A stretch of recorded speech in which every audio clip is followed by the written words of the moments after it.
Hi, team. We've all been in this position before where we feel like we're being underpaid, and it lends itself to some uncomfortability, and it can even lead to some animosity toward our organization. In this video, what we're looking at are the things we can do before actually making that ask for a pay raise, and the things we should be doing while actually going through the negotiation process that are going to allow us to be more successful. Let's get into it. The first thing we should do before talking with an organization leader or an HR professional is to conduct a market analysis. What are employees with the same job title being paid, not only nationally, but also specifically within our industry and within our local market? Indeed.com is one of many free resources we can use in conducting these searches online. Now, the information isn't necessarily going to be perfect. Everything isn't going to be spot on, but the information is pretty accurate and gives us a much more accurate understanding of our own rate compared to the rest of employees around the region that are in this job, what they are specifically being paid. This information is valuable, but it ignores the many different background attributes individuals have that help us understand those different pay ranges or how people are being paid. This is where step 2 comes into play. What we're doing in step 2 is comparing our own education, our own experiences, and other credentials with our peers, with the other individuals who are currently performing the same job. What we're trying to get a better understanding of is how are people with my education background being paid. So if we look at existing job descriptions, if the minimum requirement is an associate's degree, but a preferred qualification is a bachelor's degree in a related field, if we've got that bachelor's degree, we're likely already jumping ourselves up on the pay scale, simply for that education background. When an employer lists a preferred qualification over a required, oftentimes that's going to lend itself to a higher pay rate. Same holds true for our experience within an industry. For organizations, when they go about making pay determinations, pay structure determinations, one of the things we're looking at is how much time does an individual have performing this job? How much experience does an individual have in this field? If we've only got a year or two within a field, or a year or two performing this job, it's unlikely we're going to be at the 50% rate or being paid on an average rate compared to all others in our field. Conversely, if we've been in the field for 10 or 15 years and we have an advanced credential, whether it's we have additional certifications or a master's degree or terminal degree, we're going to be much more likely to have worked our way up toward the higher end of that scale. One of the important things to be considering here is the things that we've been doing since accepting that job that will help us make a strong argument to advance our pay. So if when we accepted the position, we only had a bachelor's degree, but in that time, we've since started pursuing a master's degree, or maybe have already achieved that degree, that's going to help strengthen our argument. The next thing we can do, the final thing we're doing before we're actually getting into that negotiation process, is taking a much more in-depth look at our existing job description. So often, our job descriptions become dated. And the longer we're performing a job and the longer we're with an organization, the more responsibilities we tend to take on. What doesn't often coincide with those additional responsibilities is pay. What we're looking at here with those existing job descriptions is to find, are there things that we currently do on a regular basis?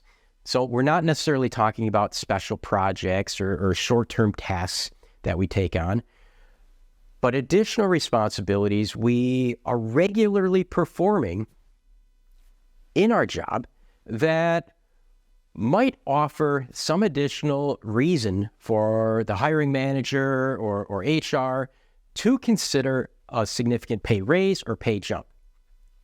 More specifically, what we're looking at here is, should HR consider reclassifying our current job? In fact, what we're doing here is not necessarily asking for a raise in our current position, but instead we're asking that our wages, whether it's an hourly rate or our salary, are commensurate with the actual job we're performing. With a job reclassification, what we're looking at is possibly advancing our current job title to a more senior level. So whether we were hired into some type of role where we had the associate director title, but in reality, we're performing the work of a full director or a associate vice president or vice president, that's going to really help make a difference in terms of what that negotiation is going to look like. So as we're going through that job description, if we identify a number of different responsibilities that are reflective of individuals who are in a higher job classification, that's what we want to really center our argument around. When it comes to the actual negotiation process, here's the three things we should really be focusing on. Number one, coming to the table and as we're presenting our argument, offering a very clear number. Through this negotiation, what I'm looking for is a 6% raise or an 8% raise. We might also bring forward an exact number. I'm looking for a $5,000 raise or an $8,000 raise. We should be very intentional and objective when it comes to presenting that number. How do we do that? Well, we're pulling out those qualifications. We're bringing back and talking about, here's what we found when doing a market analysis of what people with my education background and with my level of experience are currently being paid. Here is why I believe I've earned this rate, or here's why I believe this is an appropriate salary. Because I do have this bachelor's degree or terminal degree. On top of that, I have this amount of years of experience. If it's appropriate, we can probably also tie in previous performance evaluations. Over the last 2, 3, or 4 performance evaluations, I've been scored at a satisfactory or exceptional level across the board. So it's not only I have those credentials, but I've been demonstrating my worth over time. As we're presenting this information and as we're presenting our number, it's important we're speaking with confidence. This is going to require some prep work ahead of time, even practicing with somebody, but requires us to be concise and clear about what specifically are we asking for and why are we appropriate or why are we justified in making this request.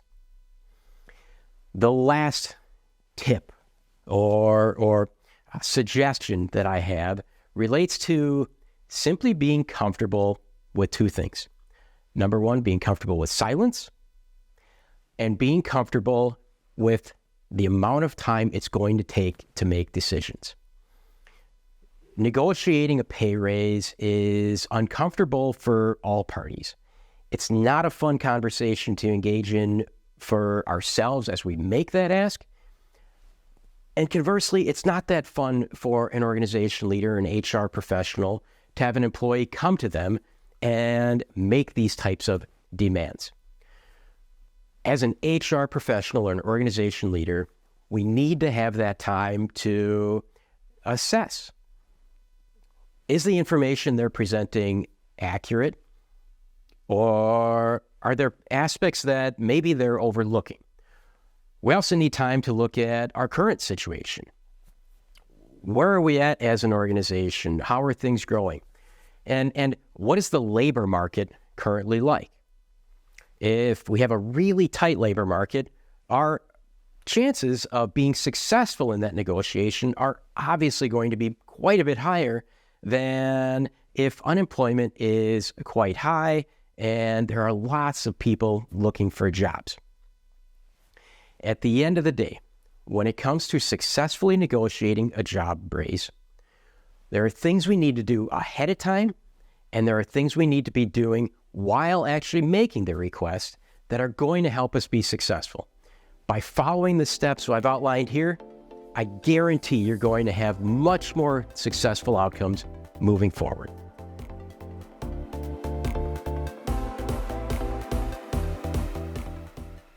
Hey team, if you found this video not only helpful but enjoyable, hit that like and subscribe to Time for Development button and continue investing in yourself.